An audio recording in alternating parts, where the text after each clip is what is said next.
오늘 우리에게 주시는 하나님 말씀 마가복음 9장 1절부터 13절까지 말씀입니다.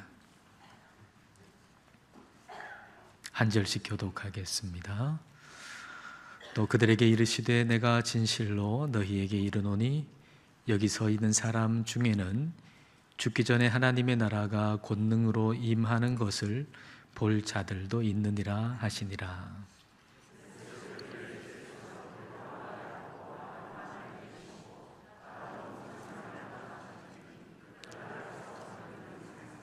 그 옷이 광채가 나며 세상에서 빨래하는 자가 그렇게 희게 할 수 없을 만큼 매우 희어졌더라.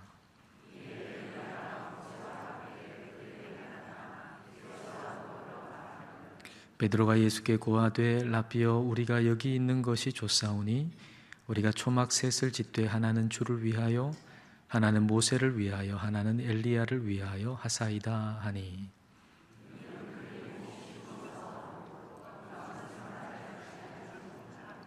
마침 구름이 와서 그들을 덮으며 구름 속에서 소리가 나되 이는 내 사랑하는 아들이니 너희는 그의 말을 들으라 하는지라.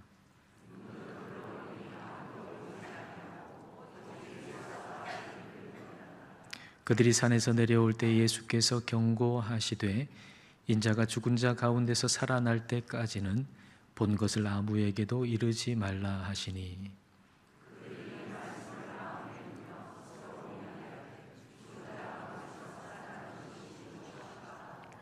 이에 예수께 묻자와 이르되 어찌하여 서기관들이 엘리야가 먼저 와야 하리라 하나이까.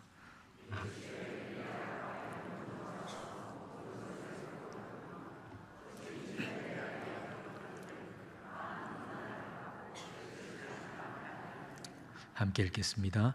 그러나 내가 너희에게 이르노니 엘리야가 왔으되 기록된 바와 같이 사람들이 함부로 대우하였느니라 하시니라. 아멘.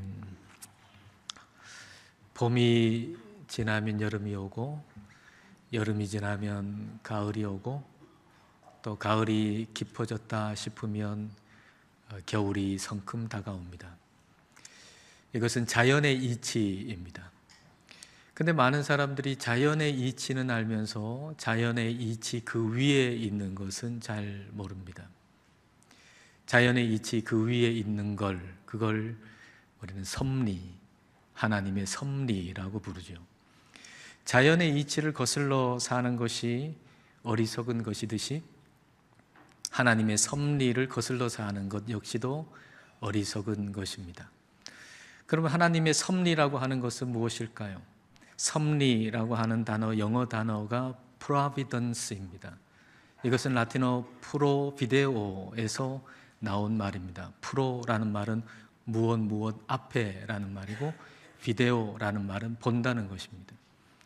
그러니까 섭리는 미리 본다는 것이죠. 하나님의 섭리는 우리의 인생을 미리 보고 우리를 인도하시는 것, 그것이 하나님의 섭리입니다.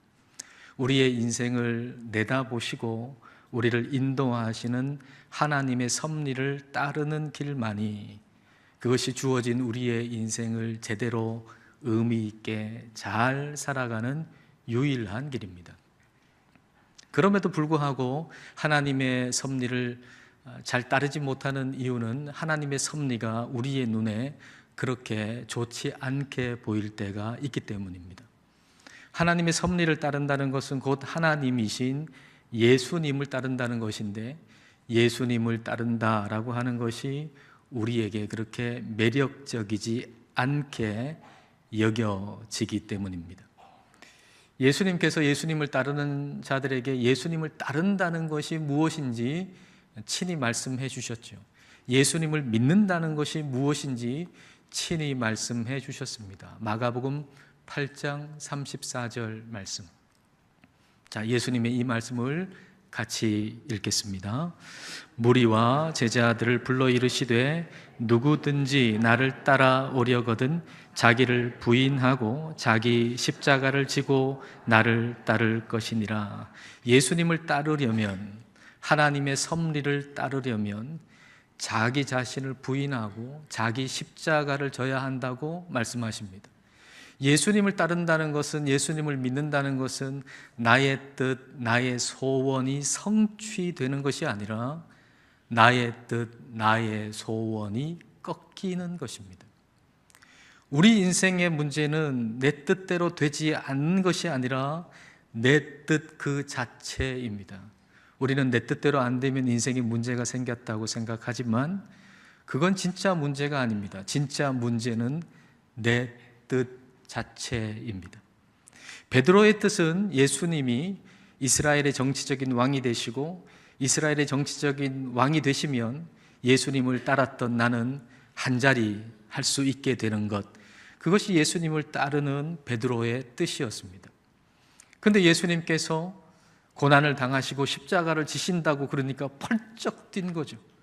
자기가 예수님을 따르는 그 이유는, 그 뜻은, 자기의 뜻은 예수님이 정치적인 임금이 되시고 자기는 그에 따라서 한 자리 얻는 것인데, 그게 아니고 예수님이 고난받는다, 십자가에서 죽으신다 하니까 자기의 뜻과는 전혀 상관없는 걸 예수님이 말씀하시자 펄쩍 뛴 것입니다. 그래서 예수님께서 이렇게 말씀하시는 거죠. 제자들에게, 베드로에게, 베드로야, 네가 나를 따르려면 너의 소원이 죽어야 돼. 네가 나를 따르려면 너의 뜻이 죽어야 돼. 너의 진짜 문제는 네 뜻대로 안 되는 게 아니라 너의 뜻 그 자체, 그게 문제라고 예수님이 말씀해 주시는 거죠. 하나님의 섭리를 따르려면 내가 죽어야 합니다. 내가 그동안에 가장 소중하게 여겼던 것들에 대해서 죽어야 합니다. 말하자면 영혼의 가을과 겨울을 받아들이는 거죠. 내가 자랑했던, 내가 원했던, 내가 고집했던, 내가 그렇게 붙들었던 무성한 잎들을 떨구어 내야 한다는 말입니다. 내가 내 뜻을 움켜잡고 있는 한 예수님을 따를 수 없습니다. 그런데 내 뜻, 내 소원, 그거 포기한다는 거 다 잃어버리는 것 같잖아요. 그래서 예수님께서는 베드로를 격려해 주시기 위해서 한 수 앞을 보여주시는 겁니다. 그 다음 수, 그 멀리 있는 수를 보여주시는 겁니다. 바둑의 고수가 이번 바둑돌을 여기 두라고 합니다.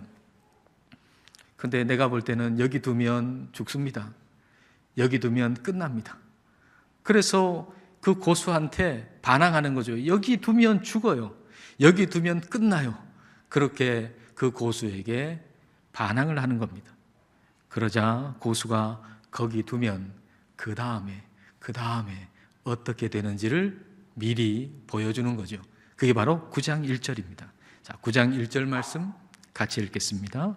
또 그들에게 이르시되 내가 진실로 너희에게 이르노니 여기 서 있는 사람 중에는 죽기 전에 하나님의 나라가 권능으로 임하는 것을 볼 자들도 있느니라 하시니라. 죽기 전에 하나님의 나라가 임하는 걸 볼 사람들이 여기 있다라고 말씀해 주십니다. 몇 십수, 몇 백수 뒤의 것을 끌어당겨서 잠깐 맛보게 해 주시겠다는 말씀이죠. 하나님은 우리를 향한 놀라운 계획을 가지시고 우리를 인도하시는 분이십니다. 오늘의 한 수는, 우리 인생의 오늘의 한 수는 그냥 한 수가 아니라 수십수, 수백수를 내다보시는 하나님이 우리를 인도하시는 한 수입니다. 근데 그게 내 눈에는 안 보여요. 하나님이 그렇게 멀리 내다보시고 오늘을 우리를 인도하신다는 것이 내 눈에 안 보이기 때문에 그 한 수가 패착처럼 보일 때가 있습니다. 그러나 우리가 하나님의 말씀을 따라서 순종하면 그것은 패착이 아니라 신의 한 수인 것입니다. 예수님은 오늘 십자가를 지고 순종하고 살면 장차 어떤 일이 일어나는지, 어떤 영광이 주어지는지 우리에게 미리 보여주십니다. 자, 2절과 3절 말씀. 엿새 후에 예수께서 베드로와 야고보와 요한을 데리시고 따로 높은 산에 올라가셨더니 그들 앞에서 변형되사 그 옷이 광채가 나며 세상에서 빨래하는 자가 그렇게 희게 할 수 없을 만큼 매우 희어졌더라. 예수님께서 베드로, 야고보, 요한 앞에서 변형되셨다 그랬습니다. 형태가 바뀌었다. 그런데 이것은 단순하게 외형이 바뀌었다는 것이 아니라 내면의 것이 바깥으로 드러났다는 얘기죠. 예수님 안에 감추어졌던 그 아름다움과 영광이 바깥으로 드러났는데, 그 감추어졌던 영광과 아름다움이 얼마나 대단한 것이었으면 예수님께서 입고 계시던 그 옷에까지 영향을 끼쳐서 빨래하는 사람이 아무리 빨래를 한다 해도, 아무리 최고의 표백제를 사용한다고 해도 그렇게 희게 할 수 없을 만큼 그 옷까지도 희어졌다라는 말씀입니다. 우리 예수님께서는 주님의 그 찬란한 영광에 우리 모두가 다 참여하기를 원하십니다. 하나님은 여기 계신 모든 분들, 여러분의 가족과 친지와 여러분의 이웃이 다 우리 주님의 그 찬란한 영광에 참여하기를 원하고 계십니다. 그러자면 십자가를 통과해야 합니다. 내 소원을 성취하기 위해서 예수님을 따르는 것이 아니라 예수님이 바라고 원하시는 것이 내 소원이 되도록 내 뜻이 꺾여야 한다는 것입니다. 내가 죽어야 합니다. 십자가 없는 영광은 없습니다. 그런데 이렇게 하는 것을, 십자가를 지는 것을 우리는 너무 힘들어 하잖아요. 저와 여러분은 십자가를 진다는 거 너무 힘들어 하니까 주님께서 제자들에게 또 우리들에게 그 다음 수를 보여주시는 겁니다. 십자가를 통과하면 영광이 있으니 그 영광을 바라보고 나를 따라와라. 십자가 후에 부활이 있으니 나를 따라와라. 죽음 이후에 천국이 있으니 나를 따라와라. 이 광야를 지나면 약속의 땅이 있으니 이 거친 광야를 나를 따라오라 라고 우리 주님께서 우리에게 말씀하시는 것입니다. 십자가 없는 영광은 없습니다. 그러므로 영광만큼 중요한 게 십자가입니다. 자, 4절 말씀 같이 읽겠습니다. 이에 엘리야가 모세와 함께 그들에게 나타나 예수와 더불어 말하거늘. 엘리야와 모세가 예수님과 함께 지금 말을 하고 있는 장면을 베드로, 야고보, 요한이 보고 있습니다. 자, 그 시점을 기준으로 해가지고 엘리야는 약 800년 전에 하늘로 들리움을 받은 사람이죠. 모세는 1400년 전에 죽은 사람입니다. 근데 그 모세와 엘리야가 지금 예수님의 영광 가운데 함께 있으면서 대화를 나누고 있는 것이죠. 죽음 이후가 있다는 걸 우리에게 보여주시는 것입니다. 우리는 죽음 이후에 예수님과 함께 있게 될 것입니다. 그리고 우리보다 먼저 예수님 믿다가 우리보다 먼저 이 세상을 떠난 사람들도 우리는 만나게 될 것입니다.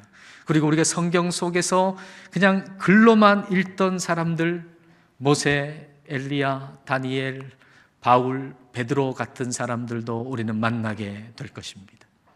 그런 사람들과 함께 예수님의 그 영광 가운데서 그런 사람들과 함께 한자리에 있다는 것, 그것은 얼마나 기쁜 일입니까? 여러분이 예수님을 여러분의 삶의 주인으로 인정하고 계시다면 여러분은 죽음 이후에 예수님과 함께 있는 영광을 누리게 될 것입니다. 모세와 엘리야가 예수님과 함께 대화를 나누고 있습니다. 어떤 대화를 나누었을까 궁금하지 않습니까? 어떤 대화를 나누었을까요? 추측하지는 마십시오. 왜냐하면 성경에 이미 나와 있기 때문이죠. 오늘 본문과 병행 본문인 누가복음 9장에 무엇을 이야기를 나누었는지가 기록되어 있습니다. 누가복음 9장 30절, 31절입니다. 자, 같이 읽을까요? 문득 두 사람이 예수와 함께 말하니 이는 모세와 엘리야라. 영광 중에 나타나서 장차 예수께서 예루살렘에서 별세하실 것을 말할세. 모세와 엘리야가 예수님과 함께 이야기를 나눈 내용은 다름 아닌 예수님께서 예루살렘에서 죽으시는 것, 예루살렘에서 십자가를 지시는 것에 대해서 지금 얘기를 나누고 있었던 것이죠. 모세와 엘리야 그리고 예수님 모두 하나님의 뜻이 이루어지는 것에 관심을 가지셨고 그걸 이야기하셨던 것입니다. 예수님께서 모든 사람의 죄를 지시고 십자가에서 죽으시지 않으시면 하나님의 구원의 계획이 이루어지지 않습니다. 예수님께서 십자가에서 죽는 그 죽음이 없으면 하나님의 구원의 계획은 성취될 수가 없는 것입니다. 그래서 십자가의 죽음에 대해서 하나님의 뜻이 이루어지는 것에 대해서 모세와 엘리야와 예수님은 대화를 나누고 계셨던 것이지요. 우리의 관심은 뭡니까? 하나님의 뜻이 이루어지는 것입니까? 아니면 내 뜻이 이루어지는 것입니까? 십자가를 지는 것입니까? 아니면 십자가 없는 영광입니까? 자, 5절 말씀 볼까요? 자, 5절 말씀 같이 읽겠습니다. 베드로가 예수께 고하되 라비여 우리가 여기 있는 것이 좋사오니 우리가 초막셋을 짓되 하나는 주를 위하여 하나는 모세를 위하여 하나는 엘리야를 위하여 하사이다 하니. 베드로가 말하죠. 초막을 짓자. 하나는 예수님 위해서, 하나는 모세를 위해서, 하나는 엘리야를 위해서 지읍시다. 저 땅으로, 지금 산 위에 있는데 저 땅으로 내려가지 말고 여기에 그대로 있자는 것이죠. 주님께서는 그 산 위에서 영광을 보여주시면서 힘겨운 땅에 오늘을 살라고 하시는 것인데 베드로는 살아야 할 오늘을 생략하고 영광 가운데 있기를 원했던 것입니다. 우리 주님의 영광이 있습니다. 천국이 있습니다.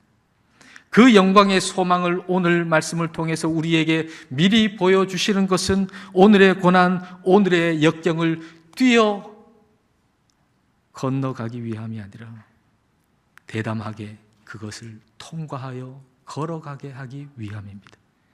오늘의 거친 삶을 생략하기 위함이 아니라 그 삶을 담대하게 걸어가도록 하기 위해서 우리 하나님께서는 저와 여러분에게 그 영광을 미리 보여주신 것입니다. 예수님도 그렇게 하셨지요. 히브리서 12장 2절 말씀입니다. 믿음의 주요 또 온전하게 하시는 이인 예수를 바라보자. 그는 그 앞에 있는 기쁨을 위하여, 앞에 있는 기쁨을 보셨어요. 앞에 있는 영광을 보셨어요. 그리고 오늘의 십자가를 지시는 거죠. 십자가를 참으사 부끄러움을 개의치 아니하시더니 하나님 보좌 우편에 앉으셨느니라. 앞에 있는 영광을 보시고 십자가를 통과하시고 마침내 그 영광의 자리에 앉으신 것입니다. 예수님께서 그렇게 하셨듯이 우리도 우리 앞에 있는 예수님께서 얻으신 그 영광을 바라보고 오늘의 광야를 낙심하지 말고 걸어가야 합니다. 주님을 따라서 가야 합니다. 주님의 말씀을 따라서 가야 합니다. 7절 말씀을 보십시오. 자, 7절 같이 읽겠습니다. 마침 구름이 와서 그들을 덮으며 구름 속에서 소리가 나되 이는 내 사랑하는 아들이니 너희는 그의 말을 들으라 하는지라. 구름이 그들을 덮었습니다. 구름이라고 하는 것은 하나님의 영광의 임재를 상징하는 거죠. 하나님께서 그 영광 가운데서 말씀하시는 겁니다. 이는 내 사랑하는 아들이니 너희는 그의 말을 들으라. 예수님 말씀을 들으라 라는 얘기죠. 우리 주님께서 이렇게 말씀하시는 거예요. 얘들아, 내 말 좀 들어라. 얘들아, 제발 내 말 좀 들어라. 얘들아, 나를 좀 봐라. 그렇게 말씀하시는 거예요. 주님께서 그렇게 말씀하시는 이유는 우리의 시선이 예수님이 아닌 다른 것에 자꾸만 가기 때문이죠. 우리가 바라보는 것은 성공, 돈, 명예, 인기 같은 것들입니다. 우리 자녀들의 성공과 명예를 바라보고 살기도 하지요. 그런데 그런 것들을 바라보고 살면 그것이 사라질 때 나도 사라집니다. 허무해집니다. 김미경이라고 하나 유명한 그 강사가 있잖아요. 자기 개발에 대해서 주로 얘기하는 강사가 있죠. 이분이 이런 말 하더라고요. 어느 날 하나님께서 그에게 이렇게 말씀하시더래요. 너 막 살지 말고 잘 살아라. 내 바깥에서 살면 막 사는 거고 내 안에 살면 잘 사는 거다. 그 음성을 듣기 전에는 자기는 잘 산다고 생각했대요. 자기 개발에 대해서 강의를 하는 사람이니 그보다 더 열심히, 나보다 더 열심히 사는 사람이 어디 있는가?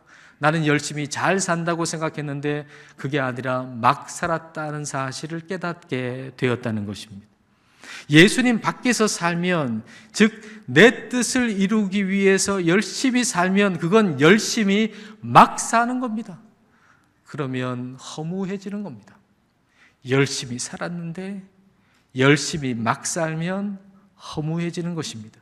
그러나 예수님 안에 살면, 예수님의 뜻을 구하고 살면 그것이야말로 잘 사는 것입니다. 내 관심이 예수님이 관심 기울이는 것 안에 있어야 합니다. 예수님이 관심을 기울이는 것, 그것과 상관없이 저 바깥에 내 관심이 있으면 안 됩니다. 예수님께 언제나 포커스를 맞추고 살아야 합니다. 그러려면 십자가와 부활의 관점을 늘 가지고 살아야 합니다. 십자가와 부활의 관점. 예수님의 십자가와 부활이 우리의 삶을 해석해내는 두 개의 렌즈가 되는 거죠. 이 두 개의 렌즈를 가지고서 우리는 이 세상을 바라봐야 합니다. 예수님이 내 모든 죄를 다 지시고 십자가에서 죽으셨다. 그때 십자가에서 예수님 죽으실 때 나도 십자가에서 내 뜻도 죽었다. 예수님 다시 사셨다. 예수님 다시 살 때 나도 다시 살았다. 예수님의 뜻이 나의 새 뜻, 내 새 갈망이 되었다.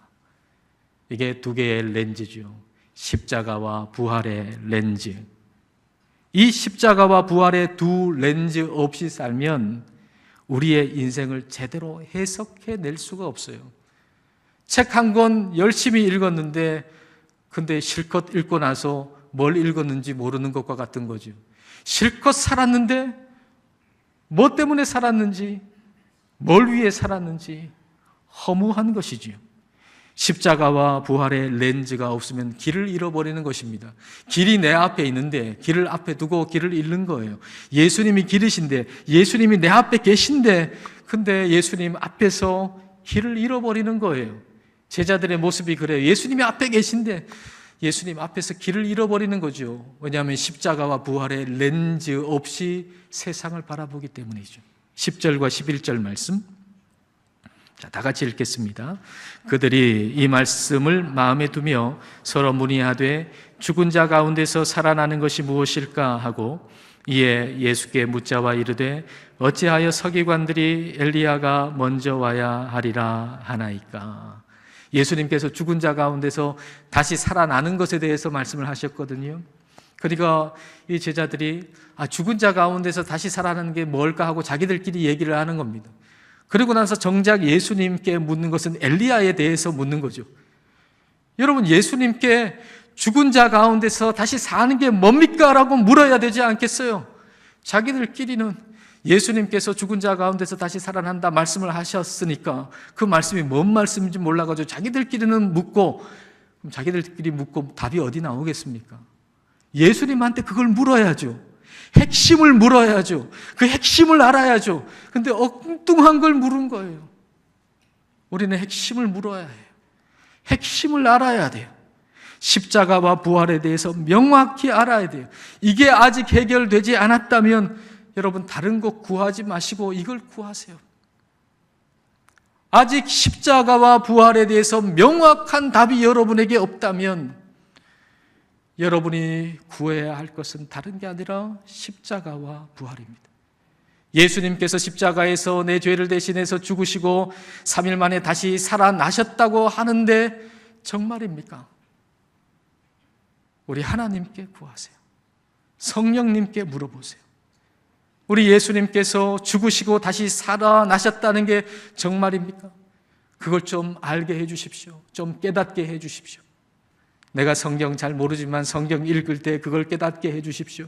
내가 기도 잘 할 줄 모르지만 기도할 때 그걸 깨닫게 해 주십시오. 하나님의 방법으로 그걸 깨닫고 밝히 알게 해 주십시오 하고 우리는 구해야 합니다.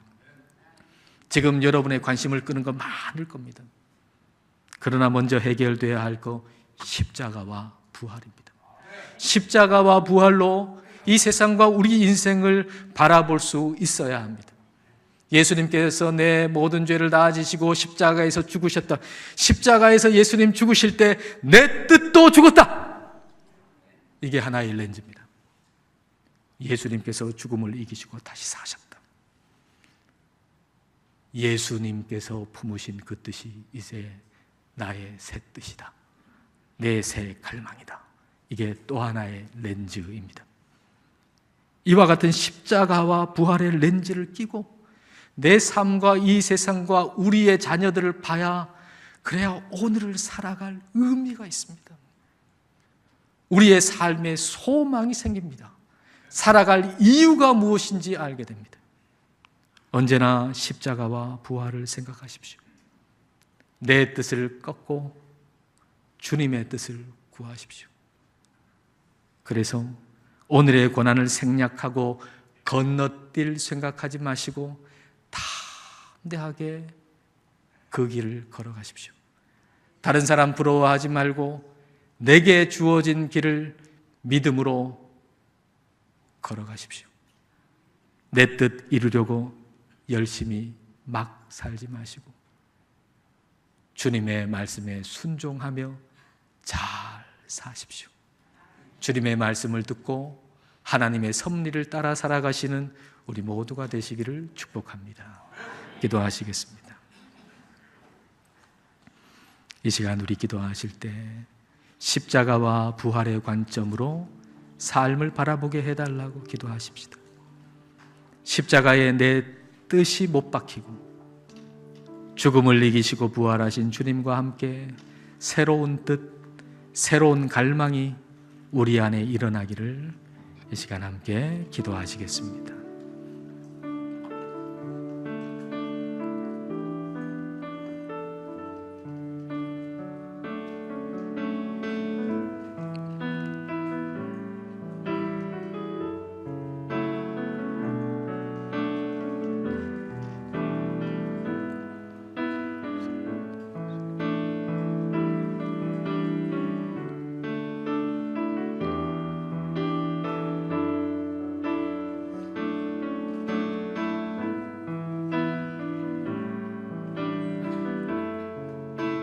하나님 아버지, 우리를 구원하시사 하나님을 아빠, 아버지라 부를 수 있게 해주신 은혜를 감사드립니다.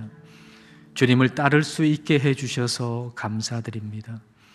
그럼에도 불구하고 저희들은 내 뜻을 고집하며 삽니다. 예수님을 따른다는 것은 내 뜻이 꺾이는 것이건만 내 뜻, 내 소원을 놓지 못합니다. 성령님, 영혼의 가을과 겨울을 받아들이고 우리가 자랑하고 고집하던 내 뜻이라는 무성한 잎을 떨어뜨릴 수 있게 하옵소서. 십자가에서 내 뜻도 같이 죽고 죽음을 이기시고 부활하신 주님과 함께 새로운 뜻, 새로운 갈망이 우리 안에서 일어나게 하옵소서. 주님께서 우리에게 주실 찬란한 영광을 바라보며 오늘의 고난을 생략하고 건너뛸 생각하지 않고 담대히 걸어가게 하옵소서. 내 뜻 이루려고 열심히 막 살지 않고 주님의 말씀에 순종하며 잘 살게 하옵소서. 예수님 이름으로 기도드립니다. 아멘.